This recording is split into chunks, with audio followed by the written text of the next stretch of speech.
Hello, everyone. This is Jack with the Book Club from Hell. And before we start this episode, I would like to make a brief announcement. We have chased meaning away. In its place grows the tower, always expanding and leaving blissfully fulfilled employees in its wake.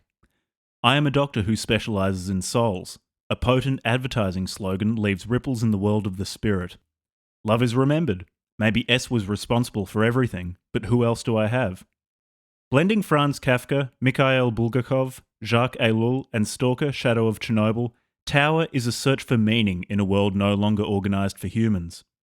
So goes the blurb for my upcoming novel, Tower, to be released in November 2023 and available on my website, www.jackbc.me. That is, www.jackbc.me.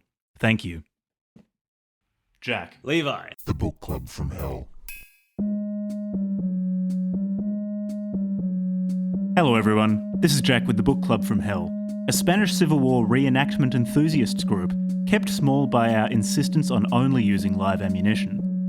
This week's episode is on Mine Were of Trouble by Peter Kemp, first published in 1957. It details Kemp's experiences as an Englishman who, in 1936, shortly after finishing his studies at Cambridge, went to fight for the Nationalists in the Spanish Civil War. So, if you're ready to hear all about the world's most exciting post-university celebration, then listen on. Enjoy. Shout out to Korn on our Discord server, Dionysus Appreciator, for recommending this book. This was a book I liked. This was a very, very disturbing experience for the Book Club from Hell. I'm always unsettled when I enjoy reading one of the books that we've assigned ourselves. Yeah, especially disturbed when it comes from a listener. Yeah. Like, wow. It's not all just furries. This book was particularly alarming because it was well written. It didn't go on for too long.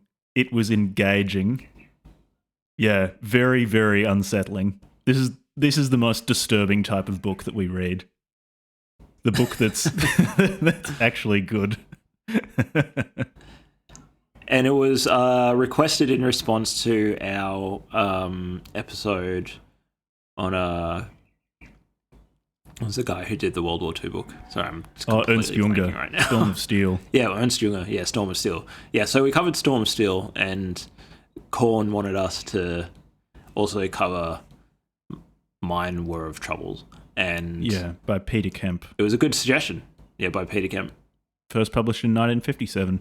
Which is the account of a young British man who, having just recently finished his undergraduate studies at the University of Cambridge, decides to join the nationalist coalition during the Spanish Civil War. Yeah. It's a very interesting story. We won't go through a blow by blow because it'll be kind of boring, but we're going to talk about it a bit and then also use it as a jumping off point to talk about some interesting things. Yeah. Perhaps we could also contrast it with Storm of Steel because we've read two books about wars in the 20th century in fairly close succession. And the books, it is interesting. Super interesting. Where the books are similar and where they differ because they're quite different books and quite different conflicts as well. Because while Storm of Steel... Quite different authors too. Very different authors. While Storm of Steel You're was... the complete nutcase. Yeah. Storm of Steel was interesting because it achieved this strange monotony. This monotony of horror where there was very little light and dark or little contrast in terms of what was described. It was basically being continuously shelled, having people around him continuously dying, continuously being shot at, continuously shooting people, continuously being in just absolutely awful conditions in trench warfare, and explaining it all in very detached, quite cold terms, as opposed to Mine Were of Trouble, which is a much more conventional novel or conventional, I suppose, memoir of at least part of this man's life. In that this book has almost more topology. It's more varied in that there are moments of calm, moments of build-up, moments of, especially when he's talking about fighting. There are a lot of moments of action. So it's a more varied book. It's much less detached, much less cold than Storm of Steel. And also by nature of the conflict. There are many more moments when he's behind the lines, he's relaxing and talking to foreign journalists or people whom he knows, rather than Ernst Junger's experience where he's just getting bombed continuously for years, just non-stop bombing. Also punctuated by humour as well. Yeah, this is much funnier. He had a really good sense of humour. Yeah, very dry humour. Whereas Ernst Junger, I don't know if he had a sense of humour. Very British. Granted, Storm of Steel isn't the place to find out about someone's sense of humour because it's such an inhuman book. Something like humour wouldn't really come into the equation.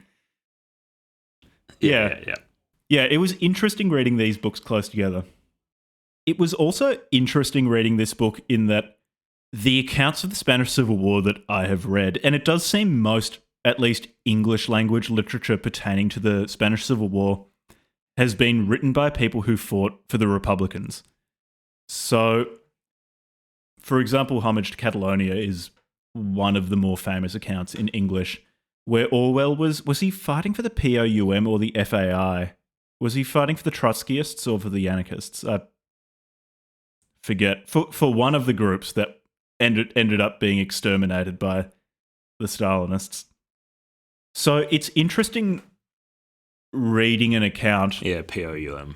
Which isn't from the International Brigades, because I find the accounts from the International Brigades, Homage to Catalonia didn't do so much because they also got screwed over by Moscow. But many of those accounts do tend to understate the extent to which Moscow was, or the influence that Moscow had on the Republican movement in Spain, and also understate the atrocities committed by that side in the conflict. So it's interesting reading an account by someone fighting for the nationalists who's inclined to discount the atrocities committed by the nationalists. He blames the Republicans for Guernica, says that they probably burned down the town when they were retreating. The fact that it was bombed by the Nazi Condor Legion was just incidental. I'm sure it was a smouldering pile before they bombed it to smithereens. So it is interesting reading it from that perspective as well. At a high level, for people who don't know much about the Spanish Civil War, it was fought between a coalition on both sides, but roughly speaking, you can think of it as the nationalists, who were essentially, they were the group that ended up winning, and also that's Franco, the eventual dictator of Spain, was ascended through one of the, and we can talk more about the details, but essentially ascended through the ranks of one of the factions of the nationalists. Whereas on the other side, they're called the Republicans in the book and historically, but essentially they were the communists. So just before the Civil War broke out, there was a Spanish Republic for 7 or 8 years. It was from 30 or 31 to 39, something like that. And then it basically deteriorated, the political situation deteriorated, and a civil war began between the nationalists and the Republicans. Yeah, the Civil War started in 36 after a coup led by members of the military, particularly led by, it was General Emilio Mola and Franco. So Spain was extremely politically febrile up until that point. At the time of the coup, there was a left-wing government currently in control, although power had been shifting between the left and right during the 1930s. And essentially, the side, or the political side that wasn't in power at the time, would, in the case of the left, launch a bunch of violent strikes and take over. For example, in Asturias, the miners basically just took over the whole region violently, burned down churches, shot landowners. And then, when the right wasn't in power, they would also throw tantrums and start trying to take power. And in 36, the right wasn't in power, and so launched a coup which wasn't as decisive as they had hoped. They were hoping to be able to take over the country in a matter of days, but also wasn't the complete fiasco that it's portrayed as more by Republican or Republican sympathetic sources. It's also interesting to note the makeup of the two sides, because at least the way the conflict had been portrayed to me was that it was a fight between communism and fascism.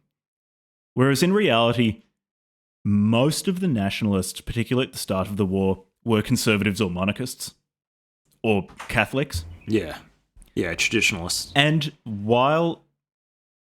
and the fascists were quite a small part of that coalition and weren't very highly regarded because they were regarded as poor fighters and more interested in political machinations than in actually fighting the Republicans.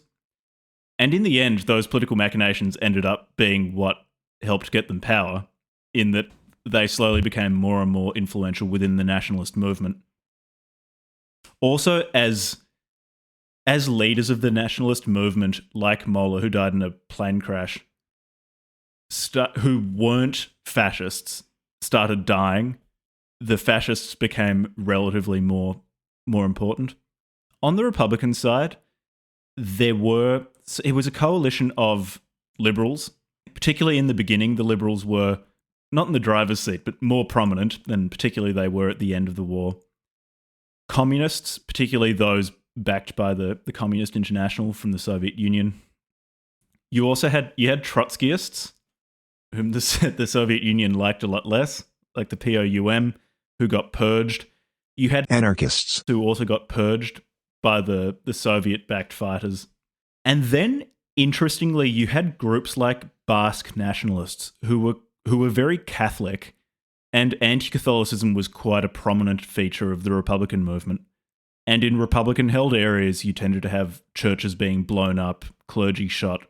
The Basques didn't like that, but felt that they were more likely to get some degree of autonomy from the Republicans than from the nationalists.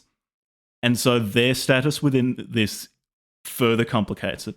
So it's a really interesting conflict, and reducing it to it was communism versus fascism, or it was national independence versus totalitarianism, or it was Catholic traditionalism versus atheism, are all dimensionality reductions that don't really explain the complexity of this conflict. Yeah, the complexity and the level of like internal disagreements between the combatant sides. Yeah. Like, as Jack already mentioned, for example, the Republicans had a number of purgings and infightings. This is pretty like typical of like the communist thing. They had a civil war within a civil war. Within, for example, Madrid, and within Catalonia. So in Homage to Catalonia by Orwell, he in parts describes this civil war within a civil war, where you had the Communist International backed international brigades fighting against the POUM and FAI, the Trotskyist and the anarchist parts of the Republicans, while also fighting off the nationalists. And that was probably one of the major contributing factors as to why the nationalists won. The nationalists weren't spending similar amounts of time killing each other as killing the Republicans.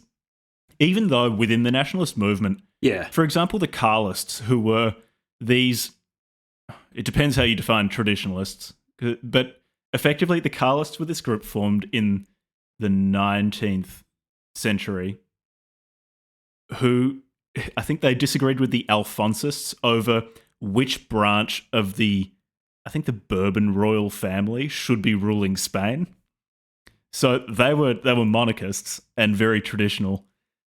And they were notionally, or they were fighting on the same side as fascists, who didn't want a monarchy, who wanted an absolute state, who didn't trust the church. They're just not remotely similar ideological groups, but they were smashed together in the same side. And also eventually so you had various parties representing, for example, the Carlists and the fascists. The fascists were represented by I think it's pronounced Falange. I don't know, don't speak Spanish. But these were smashed together into the one party, I think in 1937. And Kemp, the author, does note that this makes sense from a wartime perspective or from an administrative perspective, but from an ideological perspective, these are just two completely different worldviews and don't belong together. It's a really complex conflict. Yeah, needless to say, it's not just communist versus fascist. Yeah. It is also interesting. You noted it earlier, the viciousness of the conflict, because the two broad sides facing off against each other had been over years and years and years coming to hate each other more and more. It was a strongly ideological conflict and really vicious. So prisoners on both sides tended to get shot because people on both sides had the experience of knowing people or having loved ones who'd been killed by the opposite side when they'd come into their village and started purging people they felt to be disloyal. It was a really vicious conflict. And then to just pour petrol on the fire, you had foreigners joining the conflict on one of the sides to fight for an ideology. So you had the international brigades who were organized by the Communist International from Moscow to come in and fight for the Republicans. And naturally, they weren't well liked by Spaniards on the nationalist side. They were seen as foreigners coming in and interfering and fighting in a country that had nothing to do with them. Similarly, you had particularly the Italians and the Germans sent in. The Italians sent in a lot of troops and material. The Germans sent in fewer troops, although they sent in the Condor Legion and contributed a lot to the Air Force and a lot of material. And they were also seen by the Republicans as like just foreign soldiers interfering in Spain. And in the case of the Italians and the Germans, actual fascists. Yeah. So like they would kind of just have the policy of if we take any prisoners and they're like not Spanish, we'll just if they're foreign, you kill them. Yeah. If they're foreign, you just kill them straight away because they shouldn't be here anyways fighting this war. So it was pretty brutal. It was really brutal. When we're talking about specific parts of the book, that was the part. There's a particular part where Kemp is asked to execute an Irish soldier who'd been fighting for the Republicans. Yeah. And that was, at least in his telling, the part of the war that shook him up the most and that he found the most upsetting. And he was commanded to do the shooting, right, by his commanding officer. Said you have to do it. And the commanding officer sent people behind him to shoot him if he didn't do it. Yeah. As an Englishman. It's like, yeah. Yeah, it's crazy. Yeah. What about we run through we won't do a blow-by-blow account, but roughly what happens in this book, because this guy's story is interesting. This guy was kind of crazy. like Junger, not to the same extent as Junger. Like Junger was straight up completely fucking unhinged. Not to nearly. This guy the same struck me extent. more as Junger like, was a fucking maniac. Yeah, this guy was more like a kid who sort of had some romantic ideas and was definitely on the like, upper 1 or 2 percentile of like risk taking for sure, but a little bit like romantic, wanted to get some adventure, wanted to see the world, and had just finished university and whatever, and just going to have an adventure, and it really shook him. Whereas like Junger was like all for it, man. He was all about that wartime hellscape. I would say so. This guy is identifiably human, whereas Junger is just the German Terminator.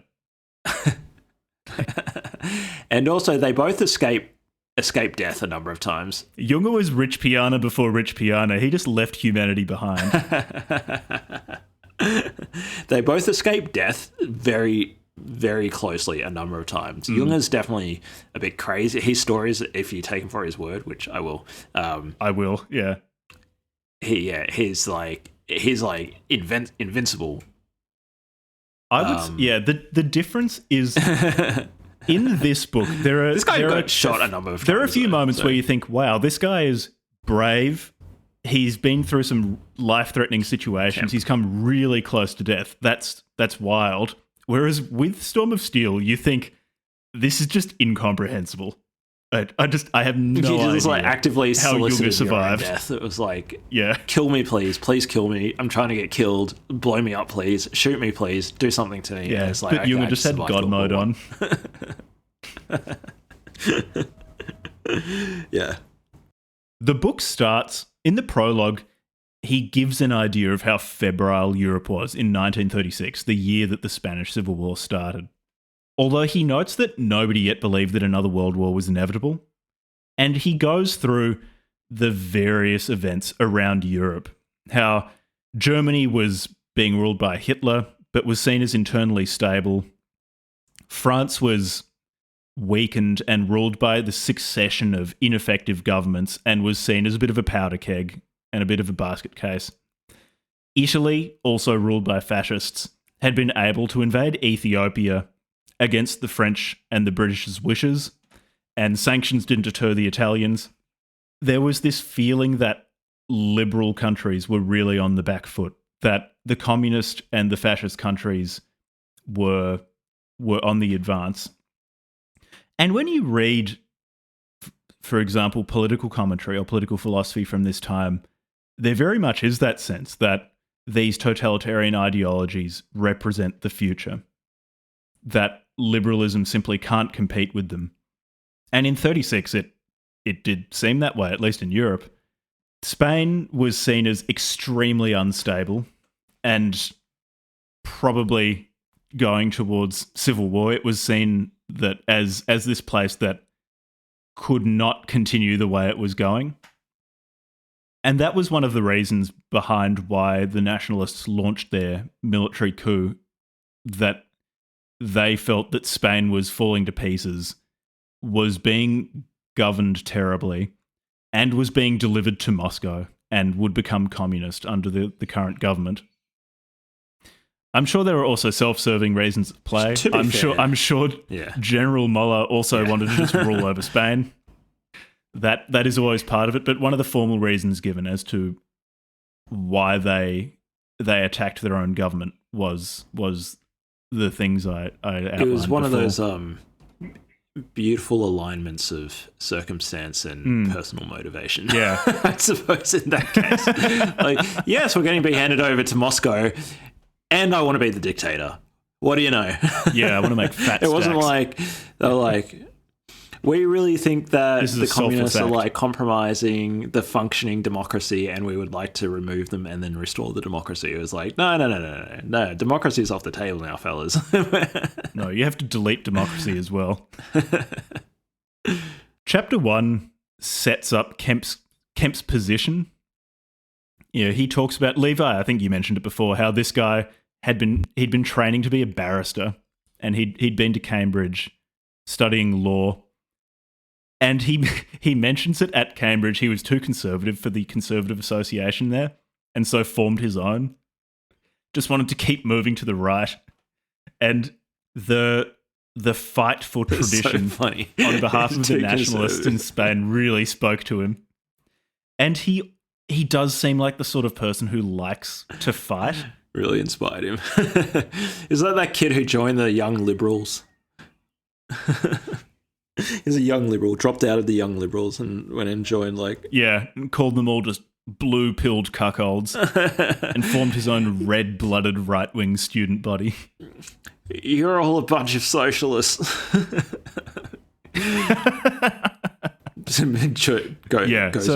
there be a similar thing that you could join this, I don't know, is there something going on at the moment that's similar? Probably not. There's probably nothing analogous to what's going on right now. Yeah. Guy was crazy. Oh, you go and join Azov or something like that in Ukraine. Is he... I don't know anything about Azov. Is he a fascist? Yes, Italian. Is he... Neo-Nazis. Oh, okay, right. Well, there you go. Yeah. Okay. So imagine somebody drops out of the Young Liberals and then goes and fights for the Nazis in Ukraine. Azov. The Azov battalion. Yeah, but and it's interesting too how he talks about how the Republican cause was quite openly recruiting fighters in the UK, and the nationalists were much quieter about it. And so, of course, Kemp is very biased in favour of the nationalists. But one of the recurring themes of this book is how the Republicans completely outperformed the nationalists in terms of foreign propaganda and being able to drum up support for their cause in foreign countries in Europe, particularly non-fascist countries. So I mean, I'm sure in fascist Italy and Nazi Germany, they were much more sympathetic publicly to the nationalists. But at least in France or the UK, despite the fact that they at least were officially not aligned, the Republican cause was allowed to openly operate, or operate much more openly than the nationalists. And Kemp brings this up regularly. And he does criticize the nationalists for things like not allowing foreign journalists nearly as much access and not engaging with foreign journalists to nearly the same extent as the Republicans would. He said the Republicans handled their foreign journalists much more effectively and made the journalists feel much more sympathetic to the Republicans. Well, yeah, also there was a propaganda engine for this international propaganda engine that they were like pretty happy to feed international press. Yeah. I think, you know, obviously the nationalists had their own propaganda as well, but they did, yeah. On the Republican side, they did have political commissars from the Soviet Union at most levels of organization, so that it was well coordinated with the Soviet Union.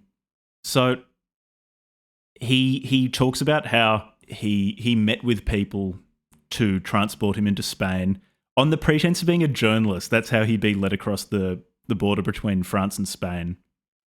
And once he was in Spain, he tried to track someone down and ask him if he can please fight for the nationalists. As someone who, I should add, who doesn't speak Spanish. He learned Spanish in the course of the war, but he did not speak Spanish when he showed up.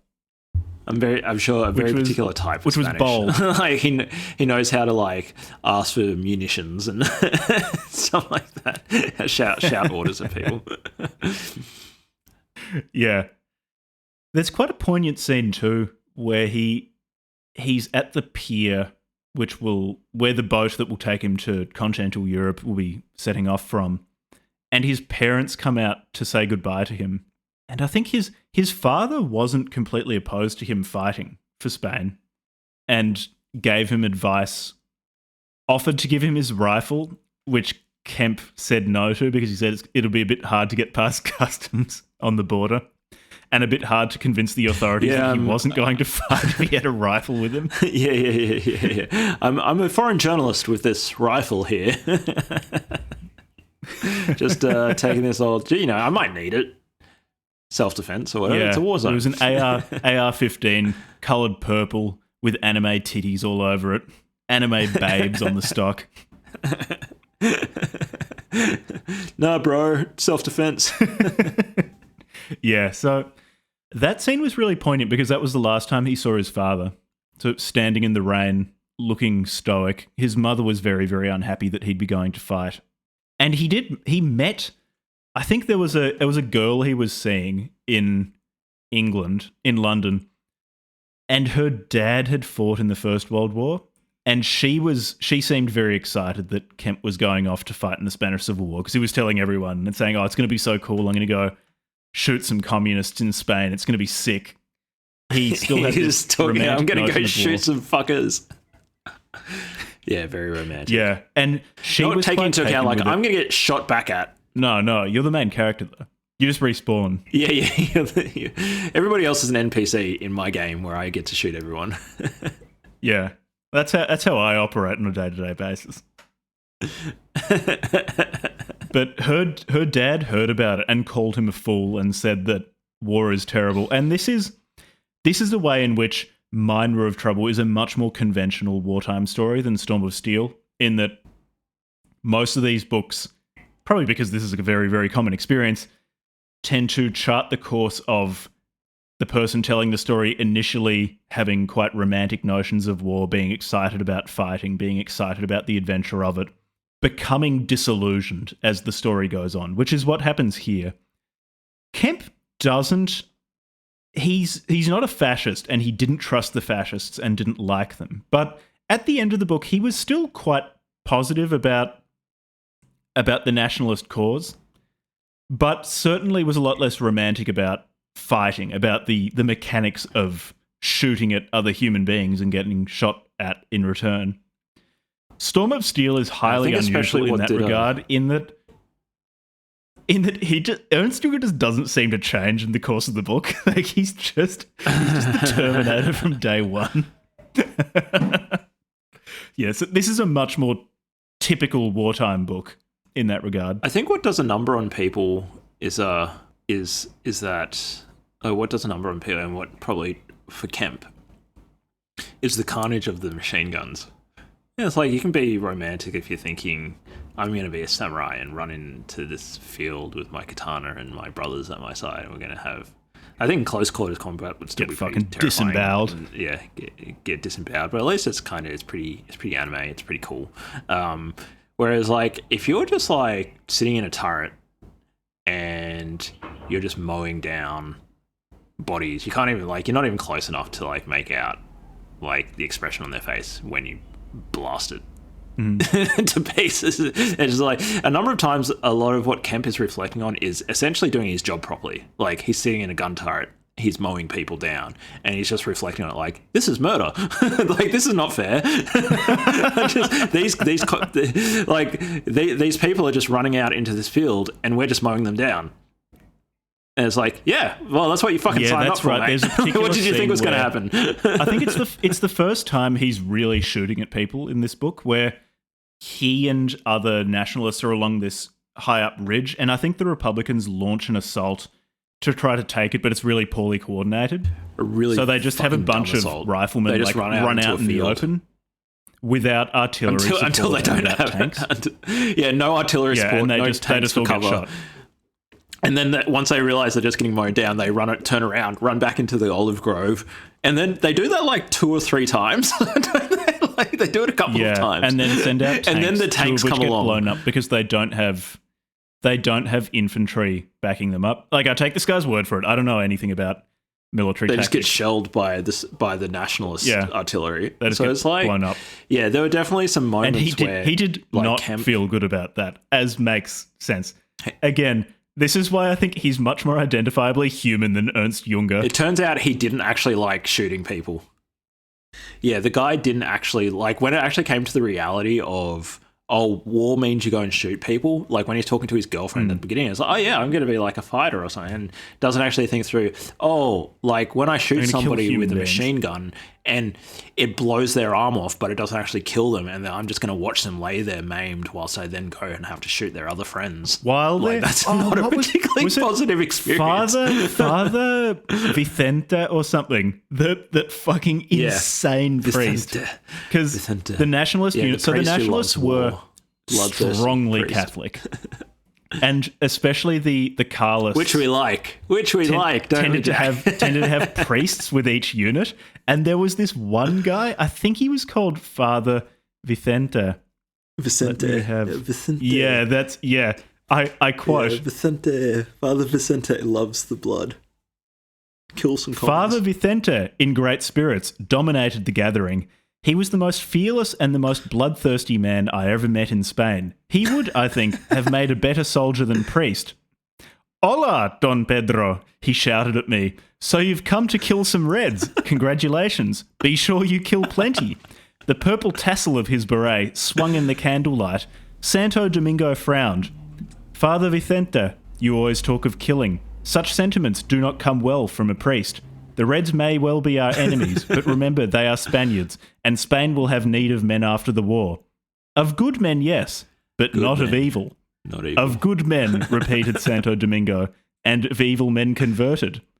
I was fascinated, as the argument became heated, to see the roles of priest and soldier reversed, but I noticed that Father Vicente was alone among the party in his condemnation of all Reds as traitors who must be killed. He was one of my favourite characters because he pops up a few times in the book.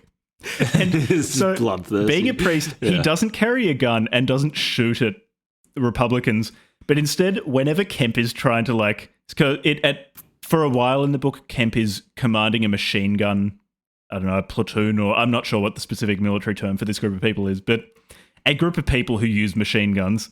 And so he'll be trying to command them, and then Father Vicente will appear and start like screaming at him to shoot people and pointing people at, going, "Kill him! Kill him!" While also preaching the good book. It's like a backseat driver, except it's war. It's like, turn left, and shoot him, shoot that motherfucker. Because in the section you brought up earlier, where they're defending that ridge from the really, really poorly coordinated Republican assault, when the infantry's morale has just been completely broken and they're running away, Father Vicente is like pointing at particular stragglers, like telling people, quickly, shoot him. And it's like, Kemp is actually like, yeah, and having this like old Catholic bloodthirsty priest yelling at me in my ear whilst I'm trying to take aim actually threw off my aim, and I wasn't able to like kept missing him whilst he was shouting at me. Oh, you know what it's like? It's like you know those soccer mums that like get over like way too into it, and they're like, or like in America or whatever, like football parents like yelling from the sideline at the kids, throw the fucking ball. It's like that, except it's shooting down Oz kick, screaming at their 6-year-old to really go hard at the ball or something like that. Hit him, fucking hit him. Go on, Cooper, smash him. Yeah. No, I think he was one of the funnier characters as well, because the other thing is like he never I can't remember him like getting shot or anything. It's just like he's just some cooked fucking dude. No, I think he survived. Shows up, preaches the Bible, like eggs on the nationalists to kill the communists, he would and then keep just walks standing away up above the trenches and things like that too, while just getting pelted with machine gun bullets and things like that. And he never got shot. He was protected. He was blessed. He was God had blessed him. The wrathful priest was blessed by the Almighty.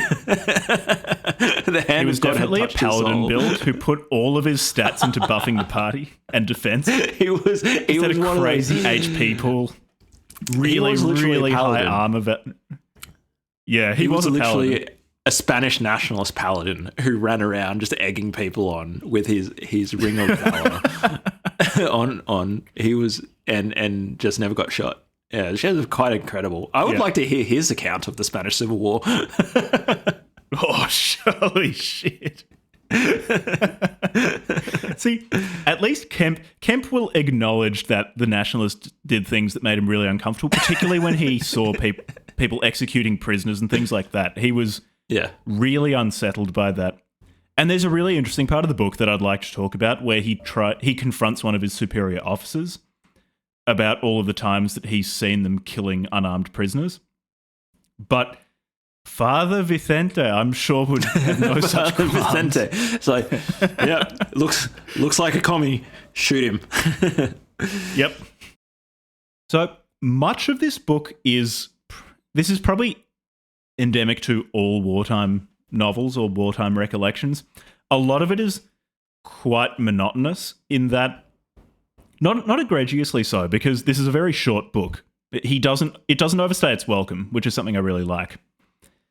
And it's not aggressively monotonous, and I think in an intentional way, as in the case of Storm of Steel.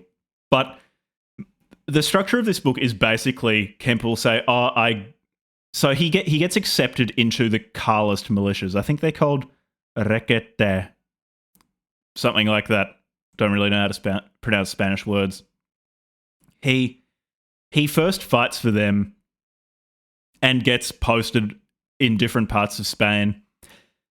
And he really wants to fight. He always feels disappointed when he's either behind the lines or he has to train and isn't shooting people, or he's patrolling but not getting to shoot people.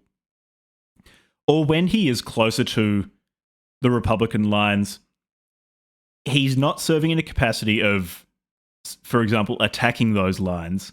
He's more holding positions and getting shot at, which he doesn't feel as strongly for. The whole time, he's really wanting to fight. Eventually, he transfers into the Spanish Foreign Legion. And he does this for a number of reasons. One is the prestige, so they're seen as the best fighters, they're seen as the best disciplined, but they also see the most action. So they tend to get sent into the really, really gnarly battlefields. And he gets his wish. he does see combat. Also gets wounded pretty badly in the process of he sees quite a lot of doing combat. that. Yeah. One thing actually that breaks the monotony is when he sees foreigners who aren't combatants, and that is interesting. So there were a lot of foreign really journalists. Is like it's like a video game, really. This guy life actually looks like a video game because he has these like little NPC interaction side quests and like, these reoccurring characters. Really who well are, like, realized NPCs. Yeah, and like it'll be like, oh yeah, I met this guy that I went to Cambridge with or whatever, and then we got bombed, and then like 2 days later I found him again, and we were super happy to see each other. It felt like you could turn this book into a video game legitimately, and it would be an interesting The video Spanish game. Civil War video game. I'm sure that would not be controversial at all. Mine War of Trouble. No, I think you could actually I think you legitimately could turn this into a video game.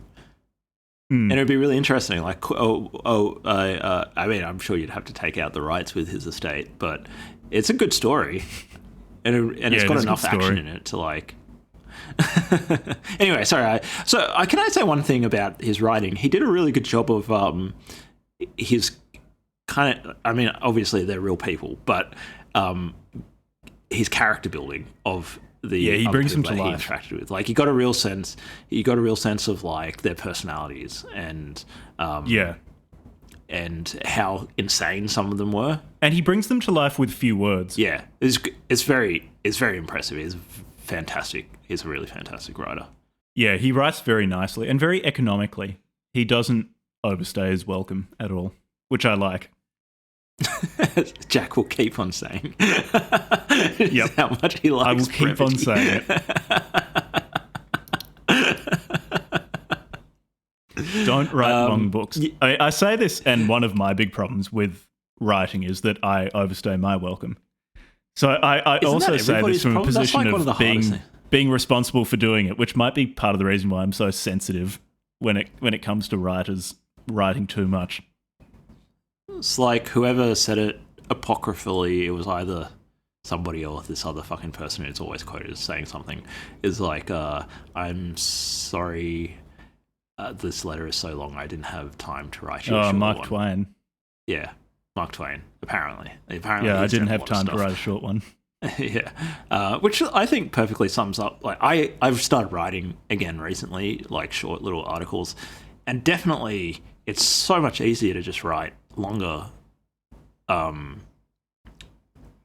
less economical, less structured. It's much easier to write that than to sit down and go, okay, I'm going to restrict myself to just a few paragraphs and try to really get across what I'm saying and make it punchy. That's hard. Yeah, I agree. Now be a good time to shill my own book as well. Coming out probably December. We need to organise a time for Ed and Levi to read it, and then all record an episode together on it for extra shilling. But shilling for Tower. In a few months, you'll all be able to enjoy me overwriting and me breaking Jack, all of the things that I complain about in other people's books. I'll be leaving myself open to the criticism that I levy at other people who've published. Very exciting, very exciting. So, one thing that I did want to note about this particular book, it's my favourite characters. You know what my favourite character was? You know who my favourite character was? It's not Father Vicente? That was not Father Vicente. It's not Father Vicente. My favourite character was... He's the best character. I love that character. No, my favourite character were the mules. I love the mules. Oh, the mules, yeah. the how indestructible, would land in between imperturbable. A group of them, they just wouldn't give a shit. They're like getting bombed, and like he said, like 5 or 6 of the mules were like tied up to this tree, and it got blown up. And I went over to have a look, and all the mules were there perfectly fine, and seemed as though they just weren't phased at all. But that's right. Yeah, didn't the tree get hit by an artillery shell, and somehow the mules weren't hurt? They just didn't care, and they were just still standing there. Like, they didn't run away or anything. And then there was another situation where they got bombed by, I think, if I understood what he was saying properly, they accidentally got bombed by their own. Oh, that happened on a few occasions. Was this with the planes?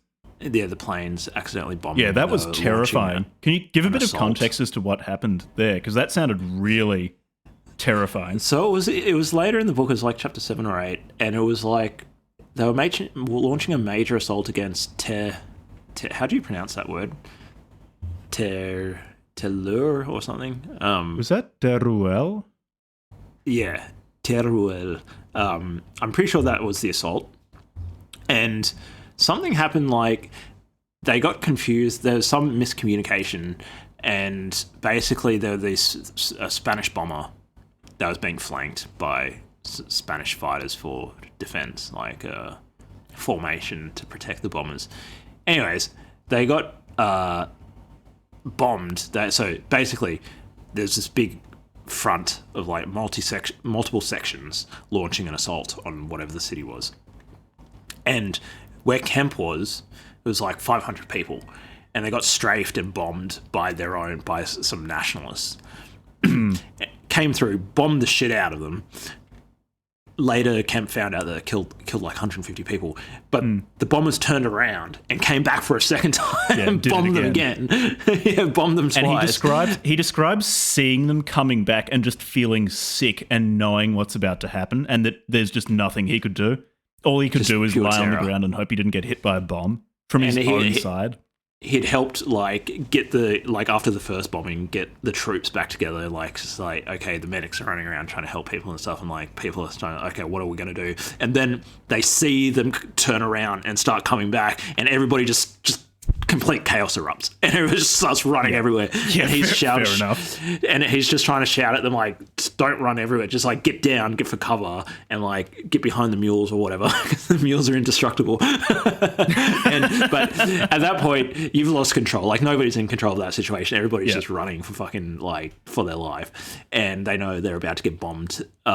Properly fucking bombed, hit the target sort of bomb, and.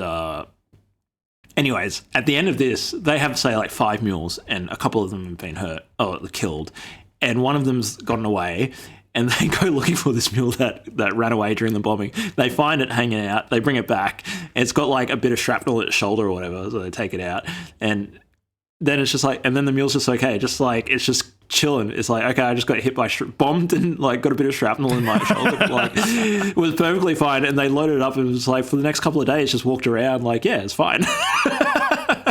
Unless you have a direct hit on the mule and blow it up.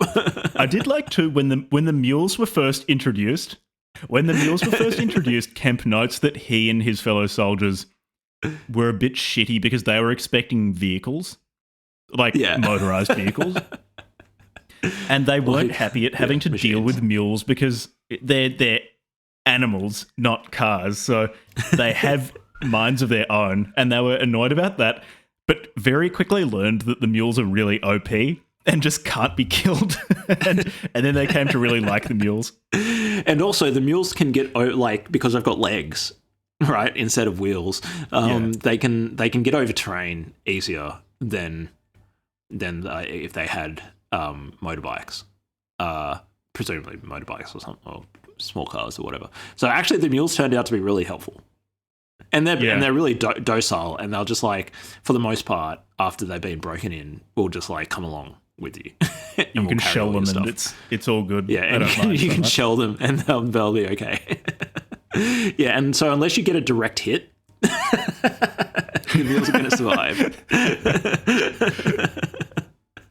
So I fucking loved it whenever he brought up the mules. Yeah, it's like zombies there are so many games where this is the case, where with zombies you have to jib them or something like that, or they just come back to life. It's kind of like that with mules. Yeah. So after reading this, I'm I want a mule. These things sound like good fucking animals. You'll never be able to get rid of it. Yeah. One day when I retire to my little prepper farm somewhere in rural New South Wales or in the middle of the desert, I'm going to take mules with me. My bug out bag and my mule. What about how Kemp keeps moving between England and Spain? How on a few occasions he got leave to return to England. Go back for his dad. His dad was sick, and then his dad died. Yeah, 'cause he got word that his dad was really sick and got very worried and wanted to come back home to England because he his dad apparently never complained of illness. And so the fact that he was bedridden was a really terrible sign. And his dad had died and his funeral had already occurred by the time Kemp was able to return. It is interesting having that dimension of him returning to a country where things are operating normally and then leaving that place, crossing the border from France into Spain, which each time he returned got harder and harder to cross, to the point where the last time he returned, I think he walked up the unused tracks of a funicular railway, got shot at by guards as he was running over the border, and he was pretending to be a picnicker to get into Spain. The kid's fucking insane. It's like, he could have just... he was like 20 or something too. He went back for more. Yeah. It's like, okay, going there once is insane. Well, it's because he promised one of his superior officers that he would return. Yeah. And I think when he left to see his father, who died before he got to England, he still hadn't seen combat to the level that would fulfill him. He wanted to see more fighting. Yeah. And so it was a combination of he'd promised one of his superior officers that if he were granted leave, he would return, and he wanted to fight. Yeah. He went to England twice, right? I'm pretty sure he went back twice throughout his... Yeah, England twice, and then he went to Gibraltar once, I think, to see his brother. Yeah, that's right. Who also sounds a bit cooked. Didn't get to see much He's of not his as brother. crazy as Peter. No, but still pretty adventurous. Yeah, so... And then I think by the time he saw the end of the war and had to kill the Irish fella and saw the bomb. So he saw Guernica, right? Yeah, he did see Guernica after it got... I don't think he saw Guernica, but he heard about it. He heard about it. He saw another town that had been flamed or something. Yeah, some really good stories. Heads up for people who want to go and see it. Guernica, the city, was basically like, the Spanish Civil War equivalent of like Dresden or whatever. Just completely just carpet bombed into the ground. And Picasso did a famous painting of it. It's really interesting. Yeah, it was pretty brutal war. So one of the interesting things that I think in 1937 was bombed by the Condor Legion, which was... And the Italians. The Italians and the yeah, Germans I think bombed that the Condor shit out of Legion was a German legion which had both aircraft and infantry. Yeah. And they bombed Guernica, and quite a few civilians died. And in this book, Kemp says that it was probably the Republicans who burned it down when they were running away, as they tended to, he says, when they left particular positions. Yeah, but so also he blamed the bombed. Republicans in this book for Guernica, which bombed will also have a pretty I bad don't think effect is the on you. case. I think there's quite a weight of historical evidence to suggest that it actually was the fascists who leveled Guernica. Yeah, dropping high explosives from 30,000 feet will tend to cause some damage as well. Yeah, you tend to notice. It tends to have an effect. Yeah, and also, like, when you look at the pictures of Guernica, it's like, this is not a fire. This is, like, the entire No, town it was has been, definitely like, blown up. completely blown to pieces. Yeah, it's been blown up. It hasn't been set on fire. Yeah, so really interesting. I wanted to make a note about one of the other interesting points that came up a lot, and I'm sure the nationalists had their moments of being incompetent as well. Obviously, this is one-sided story, but it just seemed like the Republicans, the coalition of socialists and Marxists and stuff backed by Russia, they just seemed like fucking incompetent. Like, it just seemed like there were just many times where they just did really incompetent things. And I was thinking, like, how do you... There was even a story of, like, two or three of the people deserted from the opposing side and came over and wanted to... And Kemp never saw whether they were probably executed, but was telling the story. They were relaying to Kemp that's like, oh, yeah, We don't have any food, and things really suck over there, basically. And it's like, okay, how they incompetent couldn't have been were completely disorganized and useless. And I think it also depends on which particular part of the Republicans you're talking about. So apparently the parts organized by the Soviet Union, the communists were well organized and were an effective fighting force. The anarchists, just by nature of anarchism, are not a good military force because they fundamentally don't believe in hierarchy, which means you're fucking useless as a combat unit.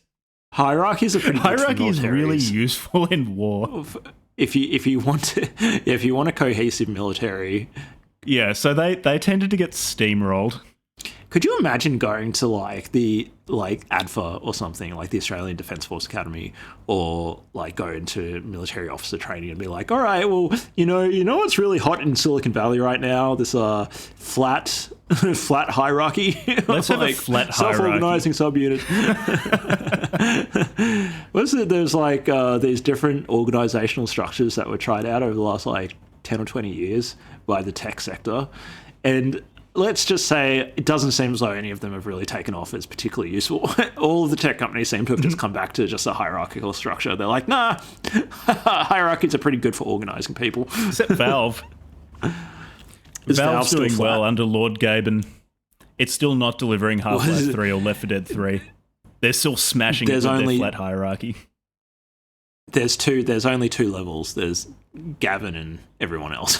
There's Lord Gaben and everyone else. And my wallet every time a Steam sale rolls around. Is his name pronounced Gavin? I don't know. Not I've Gavin. only ever seen Gabe Newell spelt Gaben. I don't know if it's Gaben or Gavin. I don't know. Gavin? Okay. Lord Gaben. We should... Gabe, if you're listening, let us know how to pronounce your meme name.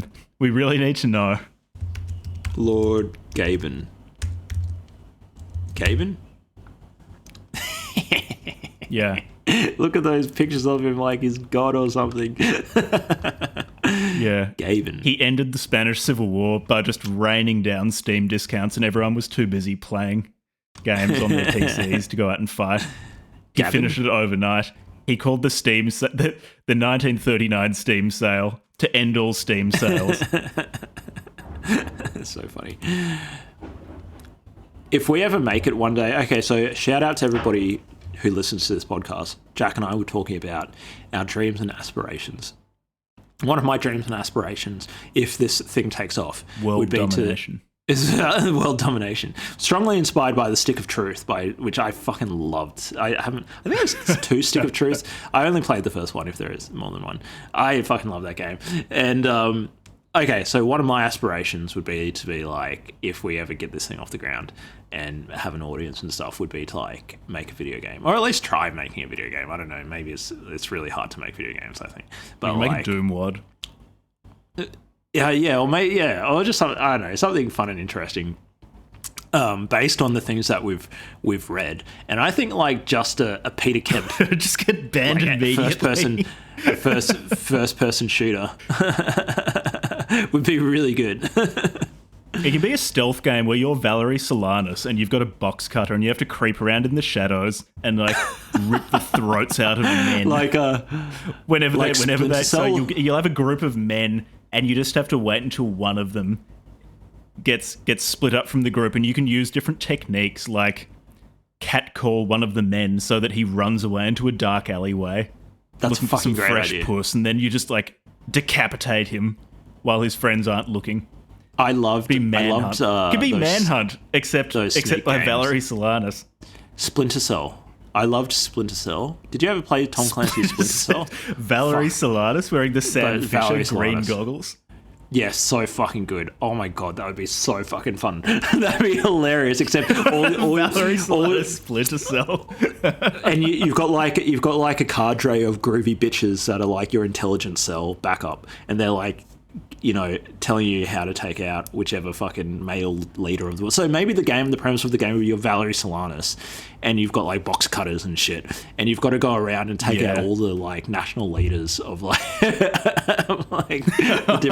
different countries around all be the male that national Gillies leaders. in the Mist mission from Modern Warfare 1, except Valerie you're Solanas actually- is the person leading. Valerie Solanas is the person leading you, and you're a young groovy bitch acolyte trying to learn Valerie Solanas' ways, and you're just moving through Pripyat, exterminating men. And you occasionally get to meet up with like, someone needs to make this happen. Someone really needs to make this into a game. with Angela Merkel and Hillary Clinton and shit. They're all just behind the scenes, just trying to overthrow the patriarchy. Valerie Solanas is the point woman. No. Valerie I want to make a Solanas video is sent in. I want to make She is the tip of the misandrist spear, being sent into male zones to thin out the men on the ground. She's the Y chromosome deleter. If it's a game designed and built by men, but voice acted by women, I think that would really like throw people through a bit of a politically correct. No, it needs to be voice acted by men as well. They just have to put on high voices. Yeah, just men pretending to be women, killing men. This needs to be like ancient Greek theatre. There can be women represented, but they can't be represented by women. It's like even the CGI is kind of mannish. Like a dude pretending to be Valerie Solanas in the game. You could have just used a female sprite, but you use a dude sprite. You don't even use female sprites. You just use the same male sprite for every human character. Just give one of them long hair. Jack and Levi just putting on really high-pitched voices. I'm Valerie Solanas. Yeah, let's kill some men. And everyone's Australian. Because I can't do other accents. And everyone's Australian or Australian trying to put on like a New York accent. I would study a New York accent. Yeah. Actually, yeah. That would be more authentic if it sounds like Australians trying to do American accents. I'm going to kill some men. I don't know what the fuck. That's my best Jersey accent. Shout out to anybody from New Jersey. Yeah, shout out to the game developers listening right now who are going to make this reality. Valerie Solanas Splinter Cell.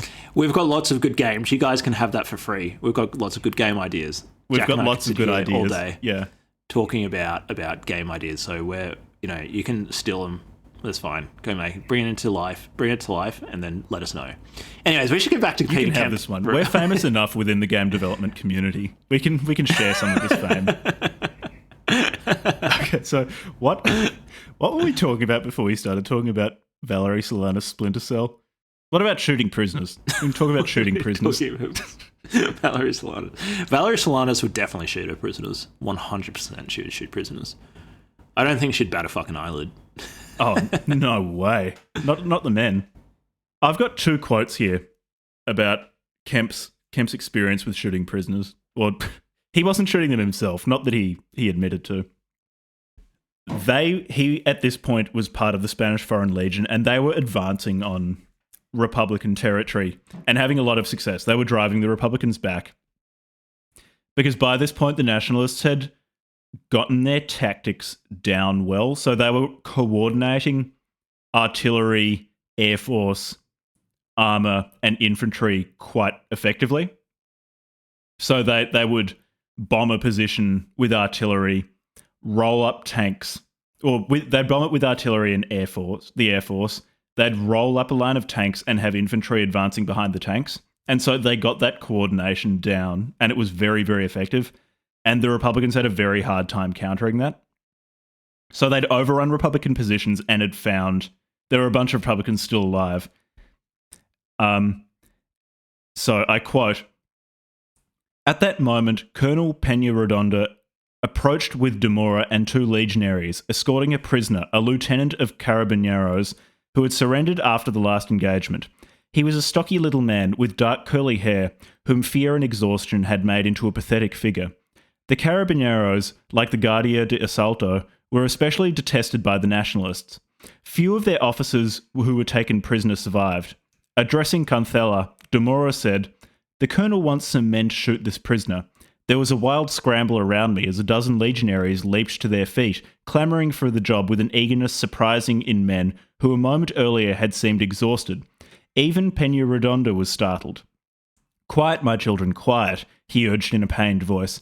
"There's nothing to get excited about. This is simply a creature who is about to pass over to the other side." His unctuous tone barely veiled his satisfaction. He turned to Demora. "I think we'd better have an officer." Demora caught sight of Torres. "Will you undertake it?" he asked. Poor Torres, still suffering from his tonsils, turned a shade paler. When the prisoner had made his confession to our padre, Torres pulled himself together and, with obvious reluctance, approached the man.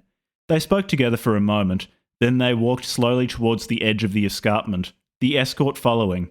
The prisoner stood with his back to us on the top of the bluff, gazing across the shadowed valley to the further side where the slanting sunlight touched the hills with gold. Torres stepped back, drew his pistol and shot him once through the back of the head. So, the next quote I'll read is from a little bit of time later. So Kemp saw this. He then saw on the battlefield people executing prisoners. And he'd been wanting to ask his superior officer why this was happening, because it apparently wasn't official policy of the Nationalists to do so. So I quote, when Kemp asks Cuntheller, one of his superior officers, "It was over lunch the next day that I nerved myself to ask Cuntheller, where do the orders come from that we must shoot all the prisoners of the international brigades? As far as we're concerned, from Colonel Peñarredonda. But we all think the same way ourselves. Look here, Peter," he went on with sudden vehemence. "It's all very well for you to talk about international law and the rights of prisoners. You're not a Spaniard. You haven't seen your country devastated, your family and friends murdered in a civil war that would have ended 18 months ago, but for the intervention of foreigners. I know we have help now from Germans and Italians, but you know as well as I do that this war would have been over by the end of 1936, when we were at the gates of Madrid, but for the international brigades. At that time we had no foreign help. What is it to us if they do have their ideals? Whether they know it or not, they are simply tools of the communists, and they have come to Spain to destroy our country. What do they care about the ruin they have made here? Why then should we bother about their lives when we catch them? It will take years to put right the harm they've done to Spain." He paused for breath and then went on. "Another thing, I mean no offence to you personally, Peter, but I believe that all Spaniards, even those fighting us, wish that this war could have been settled one way or another by Spaniards alone. We never wanted our country to become a battleground for foreign powers. What do you think would happen to you if you were taken prisoner by the Reds? You'd be lucky if they only shot you." I found that one of the most interesting parts of the book. This statement that the Spaniards, and I'm sure this wasn't the view of all of them, but perhaps by many of them, that they resented foreigners for coming and meddling in their war. And particularly for extending the war that was destroying Spain. I found this one of the most compelling parts of the book, that monologue. Yeah. Yeah, that was a really, really important part of the book. The comparison between, I suppose, as listeners of the show would be aware, I have my criticisms of nationalism. And, especially under World War I and World War II, ideas of nationalism were at least part of the reason why so many millions of young men were slaughtered for these ideologies. But what gave me pause about this, with regards to commentary on my own criticisms of nationalism, is that they were fighting, in this particular instance, this person is talking about fighting for Spain against the encroachment of people who had no connection with Spain, and they were there purely ideologically. What I mean is the international brigades from the, this ideology, communism, had seeped out into other parts of the world, from Ireland to France to wherever. And based on this ideology that had nothing to do with the history, tradition, culture, or political disagreements of Spain, they were there fighting not for the Spanish Republicans per se, but they were there because they were fighting for communism. And if you sort of think about nationalism versus internationalism in terms of what ideology would compel somebody to fight on behalf of an quote unquote international brigade? Well, there's really only one, and it's communism. If you don't have that, maybe you need some traditional form of religion, But as far as I'm concerned, like communism is essentially a secular religion. So there's this secular religion that is like compelling people to go and fight other countries' civil wars on the side of, and taking sides in that civil war. Now, obviously, there were people like Kemp who fought for the nationalists, and there was the fascist Germans and Italians who assisted eventually. So, but like, I don't know, like it gave me a lot of pause to think like, okay, well, where is the line? So you've got, in the case of Spain, still a very diverse, culturally diverse, you've got Basque and Catalonia, and then you've got the Moors and all this sort of thing. The Gallegos. But at the same time, and they had their regional autonomy and sense of like culture and different forms of Catholicism in particular. There are a lot of nationalists and traditionalists who are fighting to have that sense of like their country not just being, as they said, handed over to Moscow and then turned into like just another communist satellite. That I think is really respectable, and also really like, yeah, it's a shame that Spain became a fascist state afterwards, but there were certainly a lot of nationalists who are essentially trying to like fight for their community, like fight for their, potentially hundreds, if not thousands of years of family history and connection to the language and the culture of the region being threatened by a pretty dystopian and impersonal and deculturizing ideology in the form of like the International Brigades bringing communism into Spain. So definitely gave me a lot to think about. Yeah, which shows it throws into stark relief the truth behind nationalism, because nationalism is not completely arbitrary. In the same sense that the extent to which I care about people can be viewed as this series of concentric circles where at its center will be me, my family, close friends. And then as you move out from that, I care less and less. So, for example, I care much more about my wife than I do someone, I'd say a friend versus the partner of a friend whom I might not know, but who means a lot to my friend, to a stranger who's from my city, with whom I might share something if we've never met each other, to someone from my country whom I haven't met, but still will share some things, but fewer things than, say, with my friends or my family. All the way to someone from a culture which I know nothing about in a place that I've never been to. Nationalism does seem largely built upon that sense, that people closer to you share more with you and that you care more for them. And in that way, defending your nation from an internationalist ideology, which to an extent wishes to erase those things, I can understand. Yeah, and the communists definitely wanted to erase that stuff, for sure. Like, they did it even within Russia. Yeah, and not everyone fighting in the International Brigades was a communist. While it was organised by Moscow, but they did brand themselves quite cleverly in foreign countries. For example, they had the Abraham Lincoln Brigade recruiting from the United States, which was not as openly communist. So they were able to attract non-communists, but it was ultimately a communist endeavor. The communists are like really good at public relations. Very, very effective propaganda. Very good at PR with a certain class of people, particularly. Yeah. Like the longer the amount of time you've spent at university, I think the more effectively they can propagandize to you. So I find the concentric circle model that you just described compelling, and I think that it's fairly understandable from a contemporary point of view. From a country as diverse as Australia, it's somewhat harder to do that because we are a country that's filled with people from Italy and Spain and Mauritius and the indigenous populations and Anglo-Saxon Australians. So there's a lot of cultural and linguistic diversity in Australia, even if it is still an English-speaking country. And I would assume that the largest ethnic group, Anglo-Australians, would still be like more than 50% of Australia. But notwithstanding that, there's still a sense of people being Australian, still people want to come to Australia and become Australian because it's a good country by and large.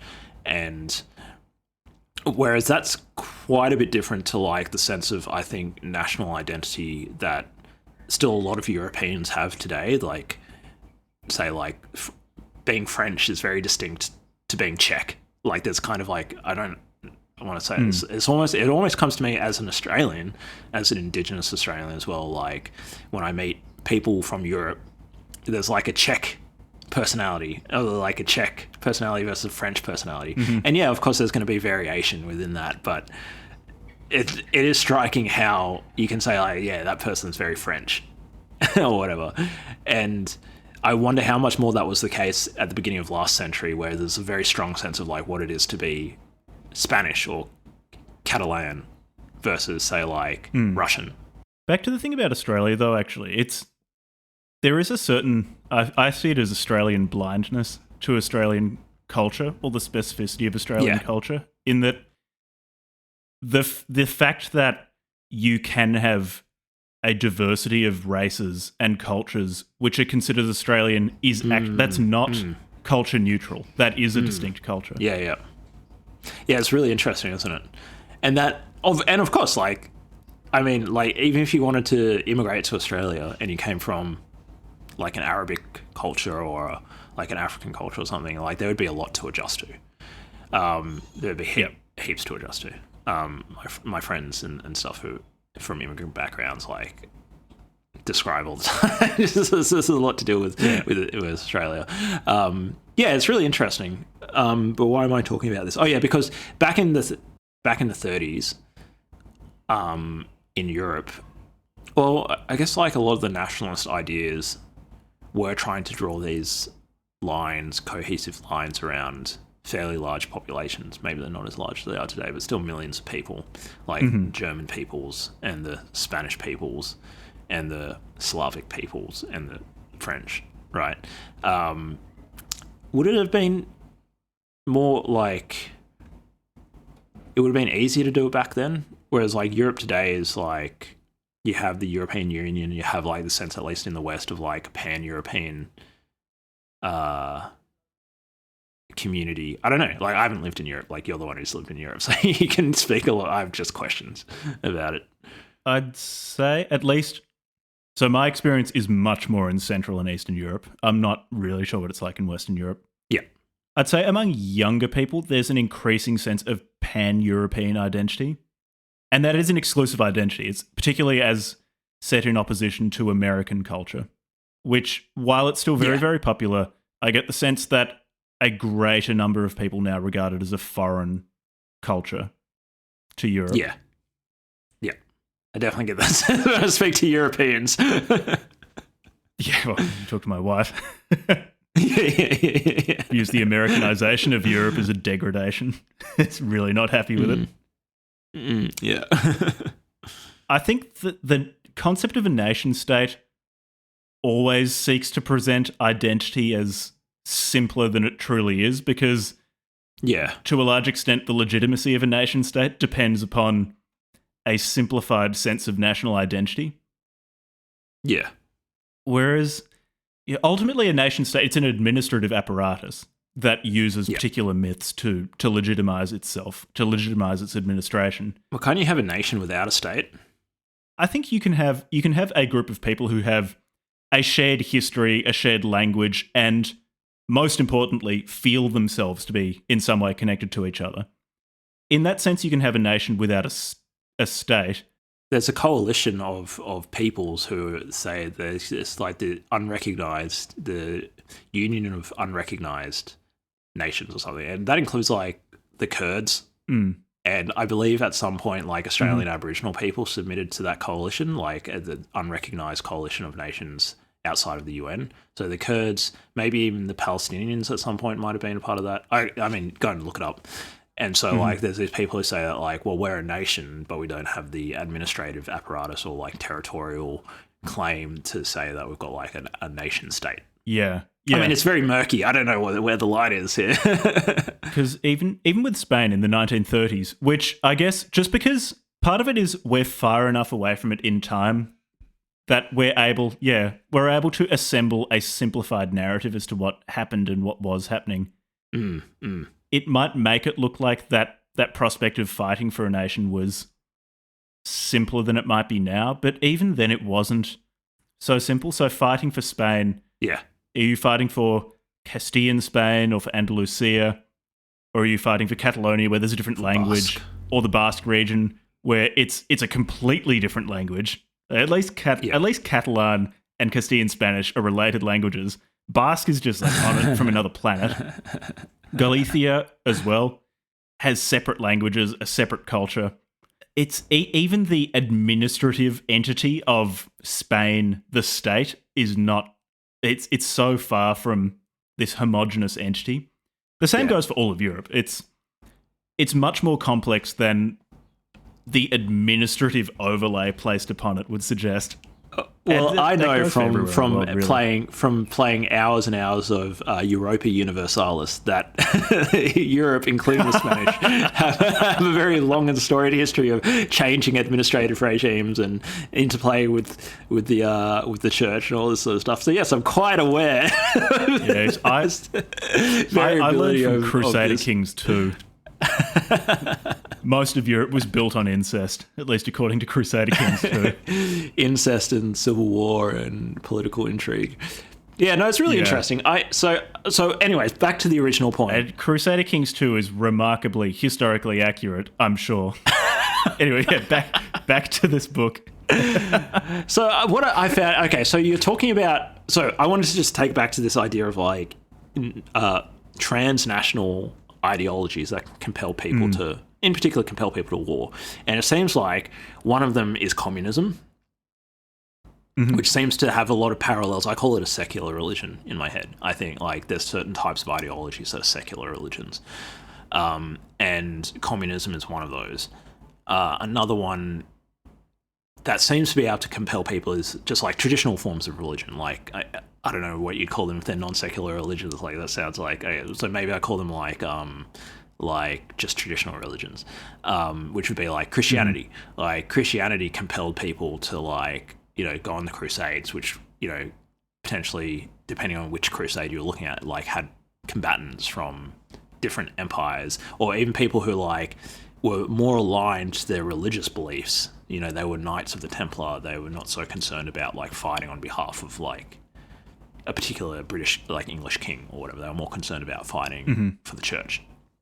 And so there's these like, at a certain point of abstraction, you stop going from like thinking, okay, my family, my direct community, like my immediate family, my extended family, my direct community, my linguistic group. And then it becomes like, even linguistic group is quite abstract unless you belong to a very small language group that's only like a few hundred people, where like the linguistic group is the community. But once you get to a linguistic group that's like thousands, tens of thousands, hundreds of thousands, of millions of people, you're at a point where you're so abstract that it's like you're really operating on the level of like narratives. You have some like narrative that tells you that you've got some link with this other person, even if like you really couldn't tell them from a bar of soap, and you might have more in common on a personal level with somebody from a totally different linguistic or cultural group.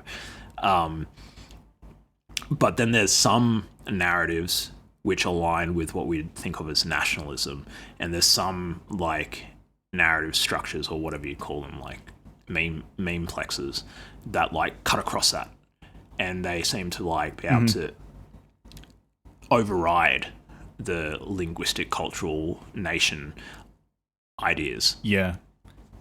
Of which liberalism is an extremely potent one. A very potent one. Yeah, there's probably other it's ones. An extremely potent internationalist ideology.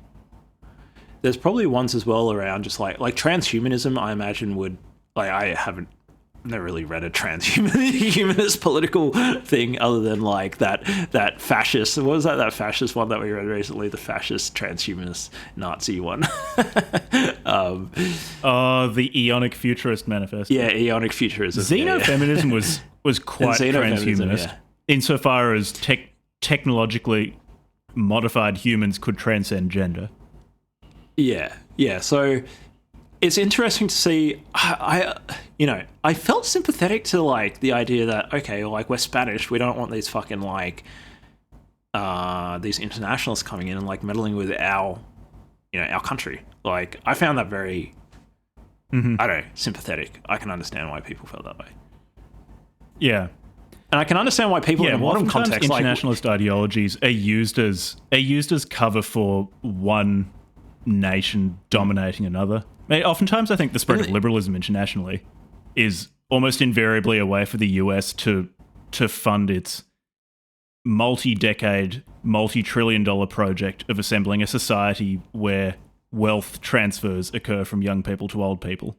Yeah, and for the international community. I would agree with that, and also my other criticism of them is that they've basically conducted a 5-decade-long theft from the rest of the world. They've exported their domestic inflation on the rest of the world by making the rest of the world use the petrodollar system, with everybody else from non-US countries have subsidized the US domestic inflation. That's part of the reason why they're not experiencing as much inflation as they should be. Like, literally, if the rest of the demand from reserve banks... And in return, we have culture war exported to us. We have culture war, and we have just an abundance of US military bases, you know, compromising the national sovereignty of, like, all the other countries around them. You know, like, I love the US in a lot of ways, but, like, the way that they've, like, basically fucked the rest of the world the last, like, especially since, like, the 70s is, like, pretty abhorrent. So, like, and they've definitely done it under the guise of, like, yeah, apparently fighting just wars in the Middle East, carpet bombing the fuck out of, like, poor people. You see like, what they're doing to gay people over there? We've got to go kill them. What a bunch of bullshit. It's like, and as somebody who likes them so they respect women more. they need to respect women at the tip of my bomb. I'm gonna carpet bomb them so they respect women. That'll teach them to respect women. Yeah, you know those people who are literally living in caves? We better send over a fucking Hercules fucking chopper and just, like, snipe them from 30,000 feet or whatever. This fucking, what a bunch of bullshit. Really give them a strong lesson in civil ethics. The US is such an interesting, because I have trouble calling them an empire in the same way that you would call, like, I can see why people call them an empire, but, like, it's not the same. It's like, it seems qualitatively different to, like, the colonial empires of Europe before the 20th century. And I don't know what I would say, how it's different. Yeah, it's minimally invasive empire. I think a significant portion of it is also through American mass media, which is probably the most entertaining and effective form of propaganda we've yet seen. It's unreal how exciting American propaganda is. Well, it's the free market of propaganda. And it's not just military propaganda. It's very highly competitive. It's cultural propaganda as well. Yeah, it's incredible, just the production values. Like, highly competitive environment for creating amazing propaganda. Yeah, absolutely fantastic. That's why I fully support the writers' strike in America, is I want that shit to dry up. Yeah, so bringing this back to, like, the nationalism conversation, you see that, and, like, I feel a lot of sympathy for, like, the Spaniards, like, not wanting the international brigades to come in with their commie bullshit. But also, like, I can also see I have a lot of sympathy for, like, say, an Afghani, like, I don't know, like, Muslim person who's like, why the fuck is the US carpet bombing us? Like, get the fuck, like, I don't care for your ideas of liberalism. Your fucking liberalism, like, fuck your democracy and fuck your liberalism. Like, we want to have this particular type of government based on our beliefs here in our country. And why the hell are you sending your drones over here to bomb us? You know, it's like, as much as I like liberalism, and this is why I think this is where liberalism breaks the fuck down. So I was just going to say, this is where liberalism, or at least our instantiation of liberalism, so boldly demonstrates itself to be an intervention, like an internationalist interventionist ideology, where many of the justifications for invading countries like Afghanistan include, women there aren't allowed to go to school. And I think, I think women should be able to go to school. I'm quite liberal in many of my beliefs. I don't think that we should be traveling around the world fucking killing people, though, so that people submit to my beliefs. Yeah, doesn't that seem like an internal contradiction, like interventionism? And that's where how our liberalism operates is shown indisputably to be an internationalist ideology. Internationalist interventionism through, like, with the at least with the affront of being liberal, is, like, to me that seems so contradictory. It's like, how can you say the public square and we're going to forcibly open one up in your country? How can you force somebody to be free? How can you force somebody to have these values? Oh, shoot them? Shoot them. Like, okay, at that point, you're not liberal anymore. Bombs. If you bomb the shit out of them. So I'm going to stop ranting. I'll just go back to telling jokes. Yeah, haha, haha, haha. Bomb them. Yeah. I just realized it's just like, no, because for me, like, it's an interesting conversation because I think that it is good for people to be able to, like, have self-autonomy, like, at an individual level, at the level of families and small communities and that sort of thing. And that nationalism can really, like, lead to a lot of bad stuff, as we saw in, like, the 20th century.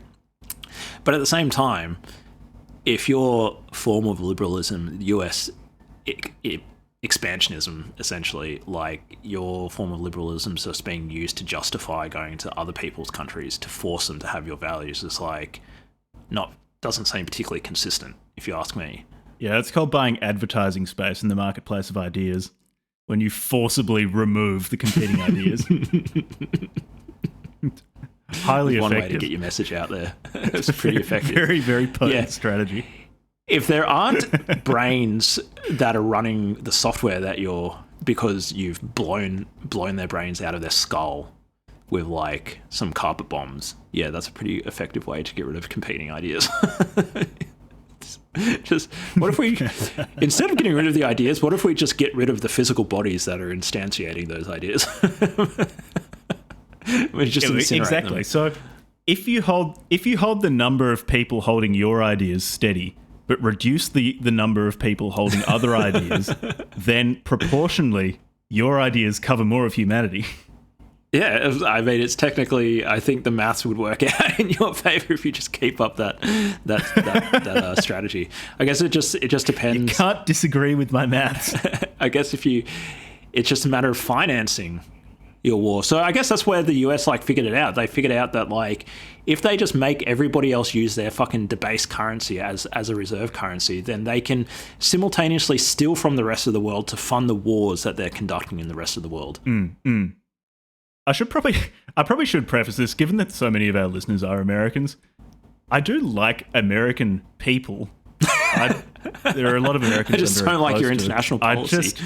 I really struggle with the international policy. Yeah, and this is kind of like, Australia's done some fucking stupid shit as well. Like, it's, you know, like, we've got our history of, like, doing, you know, I mean, essentially, like, we've gone along with the US a lot of the fucking time. So, you know, we're perfect. Pot caller kettle black, right, motherfuckers? We understand. But that's why I'm saying, if you're American, you know what the most fucking American thing is? Hard money and a free market. So convert your fucking fiat cuckery to Bitcoin. I was waiting for this to get to Bitcoin. Stop funding your fucking political regime to, like, bomb the rest of the world, and get on board with functional money, internet native fucking money. That's more fucking American than blowing other people up, right?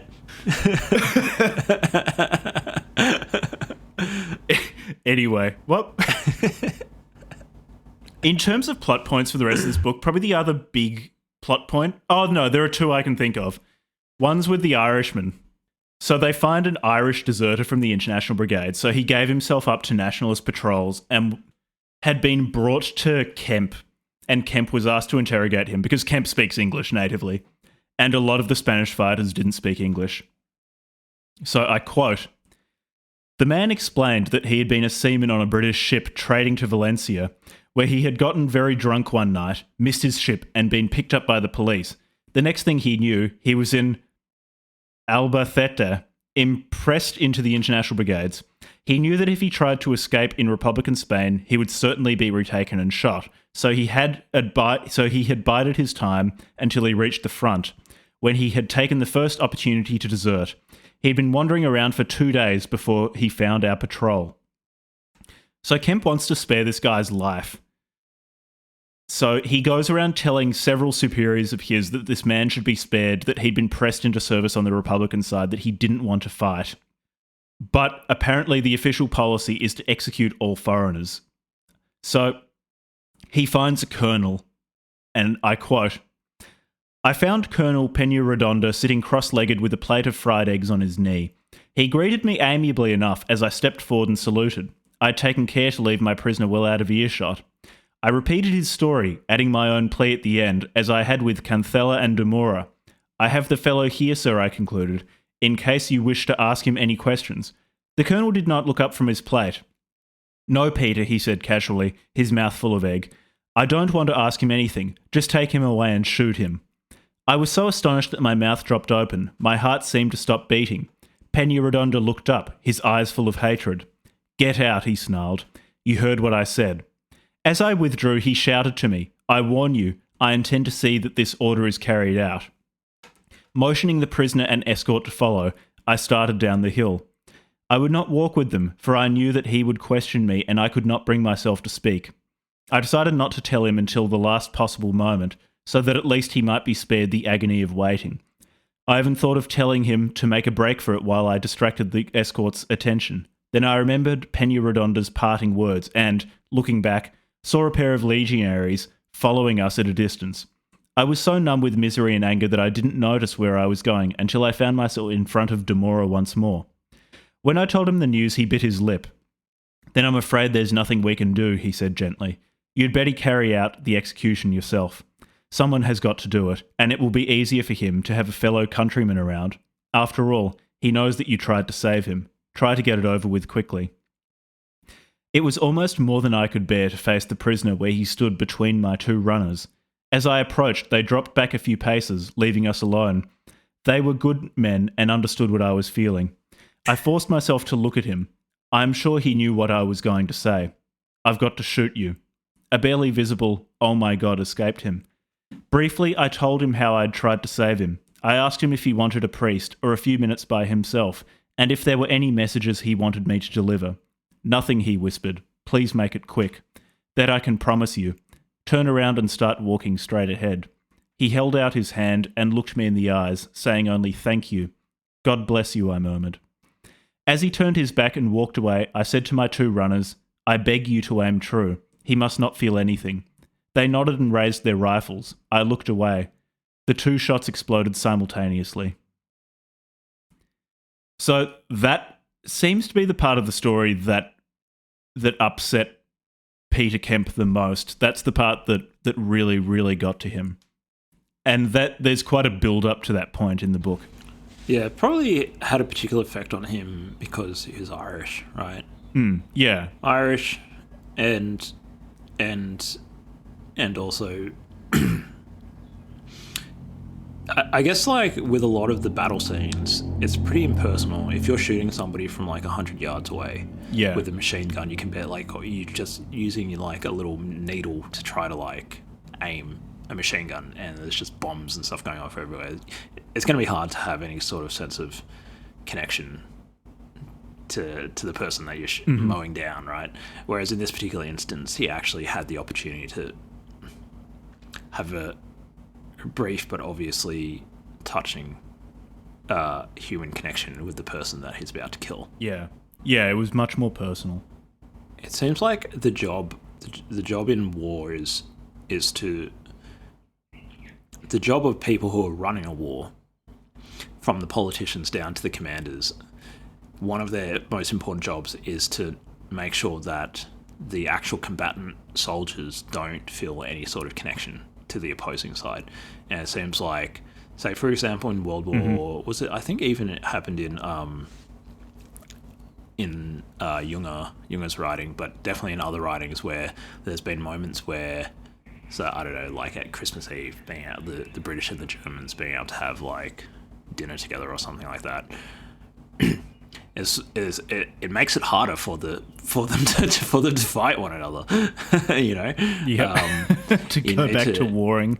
Yeah, you need to have people purely like ideologically driven to just ignore the reality that they're shooting other people. You know, they have to like put that out of their mind and abstractly just see them as like bodies that they have to like stop with a bullet. And when that it's almost like it's like a breaking the fourth wall. Like right now, listener, however you're doing out there and there, whether you're lifting, you're cooking some food, you're driving to work, you're doing some deadlifts, you're doing some front squats, the holy compound lift. the holy compound. Imagine if Jack just like materialized, jumped out of your phone with a rifle and shot you in the face. Imagine what that would be like. Started doing some front squats with you. Gave you a spot. Gave you a very intimate spot. Come on, bro. Yeah, a little bit too close. You feel stronger than you've ever felt before. You just feel his dick brush against your back as you're descending into the squat. And you've put an extra 20 kilos on the bar, and it just goes up so easily. It's perfect. As he's We're going to monetize your this chest service from behind. It's just Jack. It's a decentralized spotting service that you can access through an app, a subscription service. All you have to do, guaranteed, your lifts will go up. All you have to do is whisper "Book Club from Hell" 3 times in front of a mirror in your gym. Book Club from Hell, Book Club from Hell, Book Club from Hell, and either Jack or I will materialize behind us. You have to scream, subscribe to Book Club. Subscribe to the Book Club from Hell on your podcast app of choice at the top of every rep, and your lifts will go up. This is a guerrilla marketing strategy. Do it next time you're at the gym. If you can also actually just scream out our RSS, that'd be really good too. If you just memorize that one. Subscribe and like to the Book Club from Hell. Rate 5 stars. Yeah, every time you do a squat, shout it out. No, just squats, just anything. Just literally anything. Not even lifting, just walking around. With each step. Cooking a meal, petting a cat. Any muscle contraction. In your sleep. Start screaming, subscribe to the Book Club from Hell. In bed next to your partner. Yeah, exactly. That'll be perfect. And if they wake up in a cold sweat, terrified, just stare into their eyes, say, subscribe and like. They better have subscribed. Rate 5, Book Club from Hell, your favourite podcast. Yeah, so a very touching moment in the book. Quite chilling. Yeah, very, very chilling. And then the other probably major plot point is when Kemp got seriously injured. So there's a really intense battle scene where it looks like he's going to get killed. And it is interesting, actually, him describing that he becomes convinced that they're going to get killed. So Republicans are pushing in from all sides. They outnumber Kemp and his nationalists by quite a lot. And he describes this intense feeling of calm coming over him as he's fighting them, of, I guess, just accepting that he's going to get killed. And I found that really interesting, that description of liberation. And then he survives that and is okay.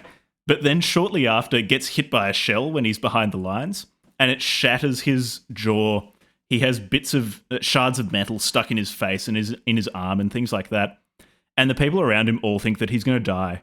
And it takes a very, very long time to recover. And by the time he's recovered, the war is finished. That's fucking hardcore. That's hardcore. Yeah. That's pretty fucking hardcore. That's level 10 hardcore. You just got shrapnelled in the face. You're going to get up. Yep. Brush it off like it's nothing. It's just tis a flesh wound. I mean, subsequently he was a commando for the British in the Second World War. This guy clearly liked fighting. Getting blown to pieces by an artillery shell didn't deter him. He wasn't full Junger. He's definitely cut from the same cloth, though. He was definitely one of those crazy sort of bitches.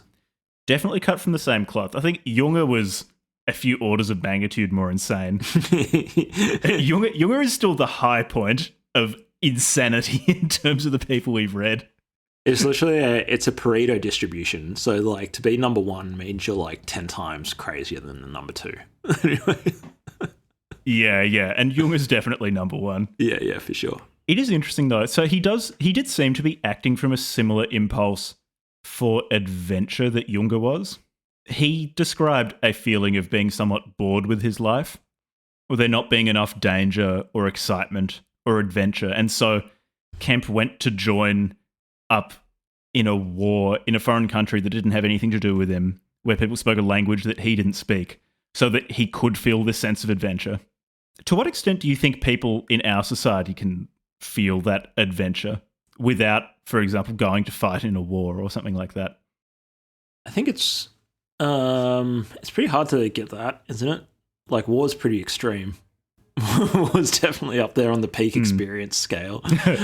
Like, people do all sorts of stuff, obviously traveling in dangerous countries, dangerous areas, taking heaps of drugs. riding motorcycles. There's lots of ways to get your rocks off, hey? But war, actually, you could go and fight in Ukraine, I suppose. And there are people who have gone, young men who have gone to fight in Ukraine. And people do, yeah. Yeah. Did you mention in a conversation at one point that you met somebody on their way to the Ukraine front, or you had met people? Yeah, I've met people who've gone to fight there. Yeah. Like, what was your sense from them? Were they all men? Vets who all miss vets.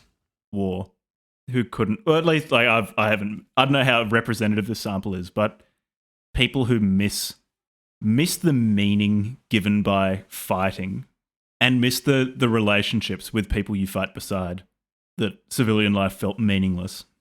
You're going to end up forming a very strong bond with people with whom you're sharing this incredibly traumatic survival experience with. Mm-hmm. So that's understandable. And the meaning of like, but the thing that really struck me was the meaning dimension. Which is understandable. In our society, at least in Western society, given that so much is so sanitized and so routine, it's very easy to feel completely meaningless. Yeah. And in war, at least in the descriptions of these people, there is intense meaning. It's terrifying and frequently sickening, but intensely meaningful. And I wonder to what extent that drive for adventure is a drive for meaning. Yeah.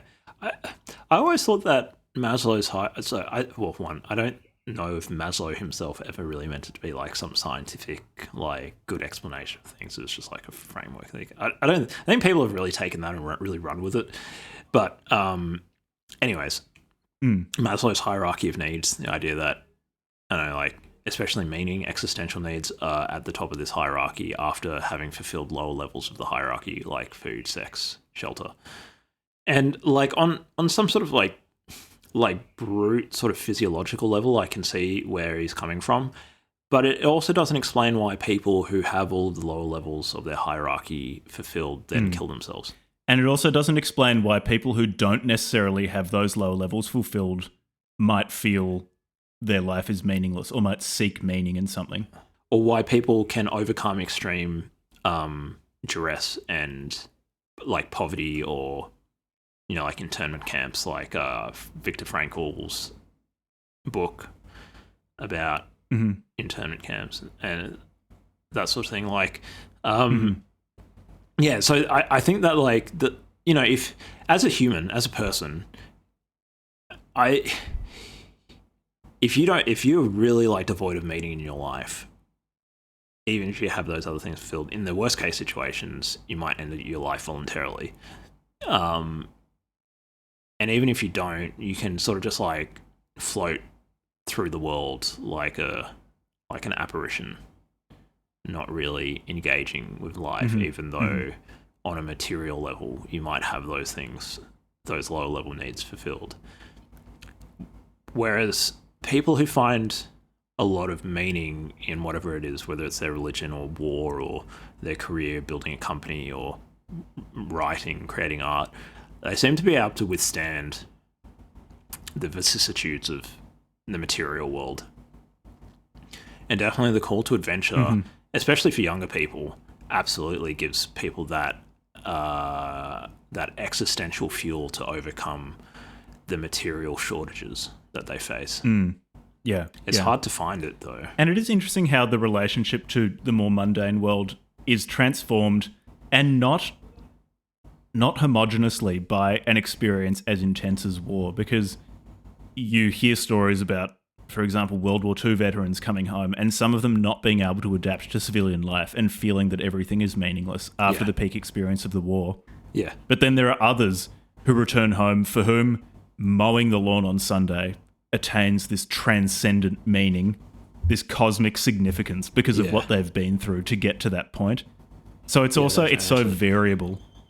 So I think Jack and I had a conversation about meaning the other week. We didn't record it, unfortunately.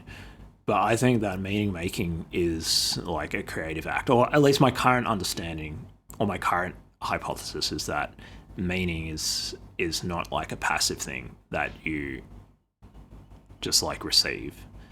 But even if you're taking it from like a book like the Bible or like an ideology, there's still a creative element where the person who's experiencing the meaning has to like basically conjecture that, oh, this way of living is meaningful according to like these precepts of this religion or this way of seeing the world, this worldview. And so within that, like essentially what I'm saying is that creativity is a first-class citizen in meaning making for humans.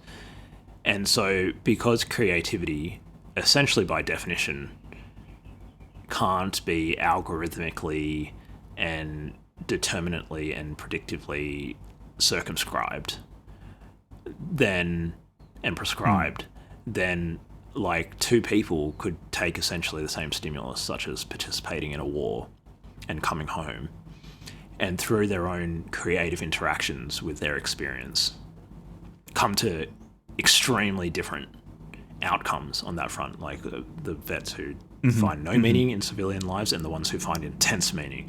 And it's because they've reinterpreted the same qualia, let's say like the same sequence of like seeing this horrific event, seeing this horrific event, seeing this experience, talking to these people about this ideology or whatever, and then they come home and they've interpreted that sequence of qualia very differently.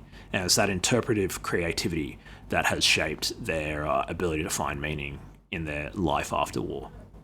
Yeah. And in that sense, reading books like Storm of Steel or Miner of Trouble is really, really interesting because you do see different people's responses to those sort of extreme events. Events that I haven't lived through. I don't have the experience of living through war or being a combatant. Yeah. People need a sense of adventure. Most people need a sense of adventure. But that adventure doesn't have to come through through like something as extreme as war. But I would even say that even something like having an affair, or even, you know, people get it from like mountain bike riding. Those are things where it's like you're being dangerous in some capacity. Yeah. To what extent do you think then feeling some sense of danger is important to human happiness? I think it's important. I think that like you should probably, especially if you feel that urge particularly strongly, you should try to exercise some self-awareness and put some bounds on it. You know, like for example, doing martial arts training. Doing martial arts training, especially if you get into sparring, can give you that, or getting into mountain biking, especially or skiing or surfing or diving, you can get that sense. But you know, there's always people who will just be like, they can't get enough of it, and they'll always want to do like more and more dangerous things. And you know, obviously, like they can do whatever they want with their own body, but I would personally like I try to get that stuff in, but then I try to modulate. You don't want to chase. You know, like you can form addictions to all sorts of things. Like it's not just chemicals that are addictive. All sorts of peak experiences can be addictive, and addiction can ruin your life and kill you. So if you're chasing peak experiences, like on the one hand, sure, elite athletes can achieve amazing levels of performance, partially because they're chasing the glory, chasing those peak experiences. But unless you're like going out there to become an elite athlete or whatever, it's like, is it really worth it to try to constantly chase those peak experiences when like the rest of life is worth living? You don't just have peak experiences all the time. Yeah, I guess it's a meaning problem that if you buck break yourself with peak experiences enough, and the rest of life loses all meaning, and that is the source of meaning you find. I guess it's a problem that you might need to recontextualize things, to find meaning again in non-peak experiences. That's easier said than done. The trick is with like meditative practices is that whether it's something like Vipassana or concentration meditation or whatever, is that, and I assume there's other things, not just like maybe yoga or something can do it, but like is actually learning to find, if not meaning, at least peace in every experience, even something as simple as like sitting on the floor. For me, as somebody like when I was younger, I was really into just like trying to find peak experiences, especially like as I've spoken about on this show, like drugs. Like I went through a phase of just like being really into psychedelics. Not anymore. Not so. It's been a while since I've done psychedelics. But just basically like not like what I realized for myself at least is that like you can make happiness and meaning in your life contingent on some condition. And as soon as you do that, you said like, in order to feel meaning or in order to feel happiness or fulfillment, I have to do this particular thing. And now you're on the hook. And if you can break that conditionality and just like be content sitting on the floor looking at sensations of your breath or talking to a friend or sitting quietly with your spouse, like you realize that life is full of meaning moment to moment, and the peak experiences can still be fun and great, but it's a trap chasing those experiences. And I think the call to adventure, whilst important, especially as you mature as an adult, the thing is like if you're constantly chasing that, you're like a fucking rodent who can't get enough cocaine water. Yeah, the contrast is important, but in that contrast, it's important to be able to appreciate the moments between peak experiences rather than the meaningful content of your life being a few islands of peak experience surrounded by monotony. Yeah, because then otherwise, like, you're just admitting to yourself that most of your life isn't worthwhile, and it's really is just like in the worst situation, you're like living, you know, like the weekend life. Like they've got people who work 5 days a week to live on the weekend. It's like, okay, so you're telling me that 5/7 of your life you'd rather not be living? Sounds like you fucked up somewhere along the way. You need to reassess things. Yeah. Great book. Lots to think about. So do you have more to say about Miner of Trouble? I would encourage people to read it. I mean, it was super... He's a good writer, and also just like learning about the Spanish Civil War, if you haven't learnt about it, it's super interesting. I did not realize like how intense this... Like, I didn't know... I'd never learnt about the Spanish Civil War, but basically like... It's really intense, really interesting. It has really interesting implications for like World War II, because as far as I could see, it seems as though like how devastating the Spanish Civil War was meant that like on a practical level, like they weren't really able to engage that much in World War II. Whereas like maybe if, you know, like the nationalists had actually seized power really quickly and been strong, maybe the Spanish would have been much more engaged in World War II, perhaps.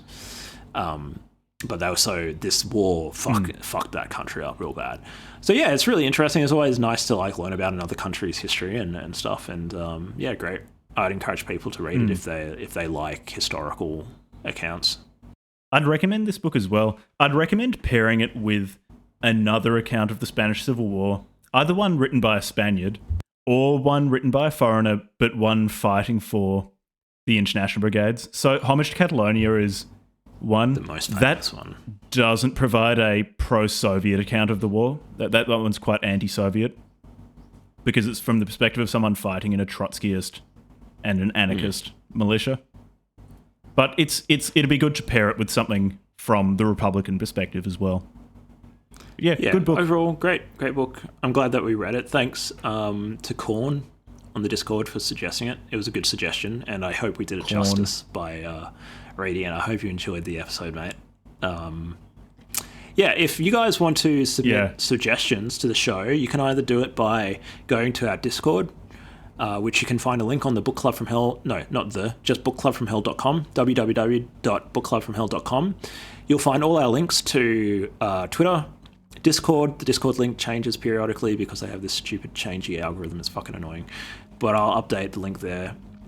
And I'll also be putting up a contact form on the website. That contact form you can use to just like, they'll email us directly. So if you are not a Discord sort of person, it's not for you, you can contact us through one of the other channels such as Twitter or through the website's contact form and submit recommendations or whatever, or feedback. We'd love to hear your feedback. That's it. That's from me. Anything from you? From me. Levi and I are both writing. We're going to be shilling stuff that we've written a lot more in the future, so keep an eye out for that. Yeah, we'll try to balance the money maxing and the shilling. We don't want it to dominate, but we'll find a balance. Yeah, thanks for listening. Thanks for listening.